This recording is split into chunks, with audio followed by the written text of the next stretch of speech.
Today I'd like to continue our journey through chapter 6 of the Gospel of Matthew.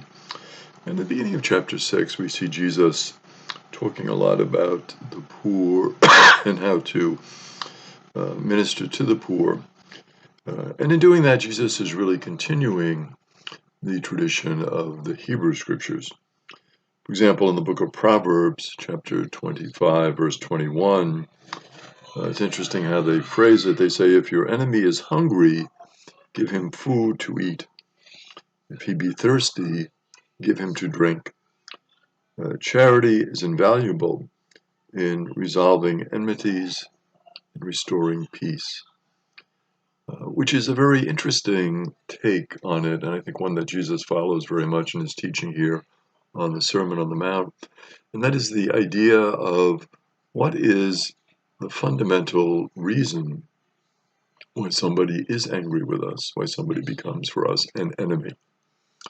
A lot of times there's an underlying issue, and I think as Proverbs points to it here, the underlying issue can be hunger, poverty, inadequate health care, inadequate education, certain basic realities that you might have and the person, supposedly your enemy, does not have. And so resolving those differences through trying to create a more equal situation by giving the person food, providing housing, getting ways to get proper medical care and education, all of these things can sometimes resolve that underlying enmity. And certainly the enemy becomes friend through charity, through love, and most importantly, through justice. Another example we see is in the book of Sirach, chapter 3, verse 30. And it says, he who does a kindness is remembered afterward. When he falls, he finds support. So when a person is kind to another person, when a person does an act of charity, at some point that person might be falling and they might need help. And so the idea of being kind of a kind person, creating that sense of charity and caring for others and not being indifferent to the needs of others, a lot of times in the future that comes back to you manyfold. So Jesus really follows up on that teachings.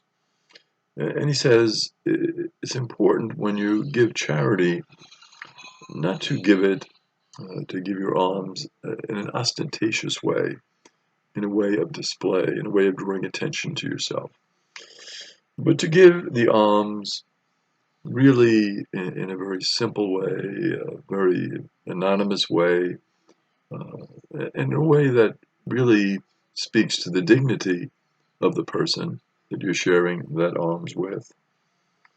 When you are ostentatious in your display, what you do is you shame the recipient. And so the recipient feels badly about receiving the gift, receiving the charity, receiving the kindness from you. Whereas if there's no ostentatious display, if it's just something that's done as a normal human interaction, the dignity, the honor of that person is upheld. And so that's extremely important, as Jesus points out. Jesus then talks about hypocrites in this section, and those are people, of course, who are trying to draw attention to themselves. And an hypocrite is a term for an actor who dons a mask. So a person is literally, with that mask, changing their identity. They're becoming a different person. So instead of being a charitable and kind person, they're being an ostentatious person, drawing attention to themselves and really harming another person. A hypocrite is someone who poses as something that they are not. The key, really, to this whole concept in terms of almsgiving is to stay centered on God. Your focus is your relationship with God, your love of God. This is what's motivating you to do the act of charity in the first place. And so it's important that you don't take away from the action of God. You are God's instrument. You have been blessed by God. God has given generously to you. And so because of that generosity, you are giving generously to others in a caring and a loving way. Jesus then goes on in verses 5 to 8 of chapter 6 of the Gospel of Matthew to speak about prayer. And Jesus speaks first about standing and praying. And it's interesting that standing was the normal prayer stance, both for the Jewish people and for the early Christians. So the idea of standing and praying, that's a pretty normal thing to do. It was accepted as the regular prayer practice. But Jesus says, when you pray, do not pray in the synagogues and on the street corners so that others will see you. So again, you try to pray in a subtle way, in a way that, just as with almsgiving, does not draw attention to yourself and to the prayer, but is just a expression of your relationship with God, an expression of who you are. It comes from your heart. It's sincere. And you're not praying to be noticed by other people. If other people do notice it, it's incidental. Your focus really is on the prayer and certainly not on drawing attention to yourself. Because if you pray in a way where it is ostentatious or others are noticing it, Jesus says, well, you've already received a reward. I mean, people are praising you. They're thinking, wow, this person is very spiritual. They pray a lot. Isn't this great? Well, the reward has been received. But the real reward in prayer is the deepening of the relationship with God. It's not about ourselves. It's not about how we pray or how we look when we pray. It's about how deeply we love our God. So Jesus says, when you pray, go to your inner room. Very interesting. So don't go on the street corners. Don't go to the synagogue. You might reflect on that and say, well, does that mean we shouldn't go to church? Jesus isn't saying that, because church, of course, is a place where we establish community. But he is saying going to church for the right reason. Going to church not to be noticed, but going to church to build community, and to share our love that we have with God, with other people.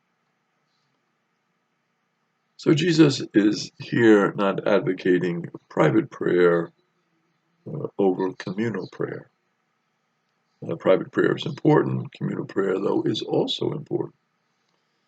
Jesus teaches his disciples a communal prayer, the Our Father.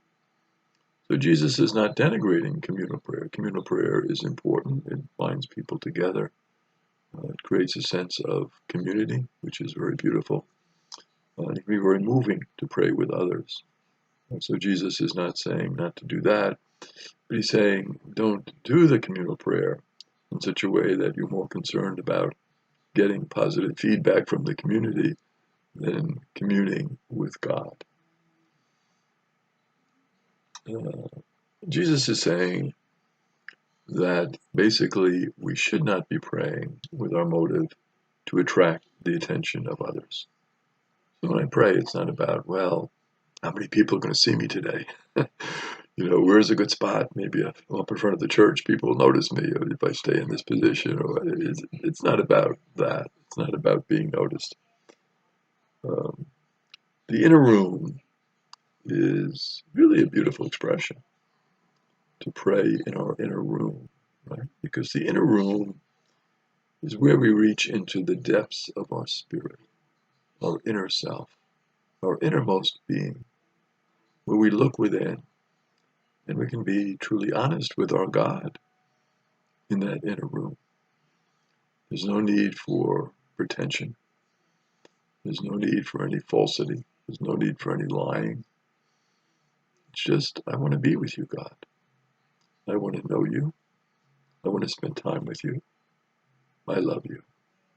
I care for you. So that important sense of going into that inner room and being in that inner room with our God and growing through prayer in our relationship with God. Because prayer, we sometimes think of as our gift to God. Really, when you look at it, prayer is God's gift to us.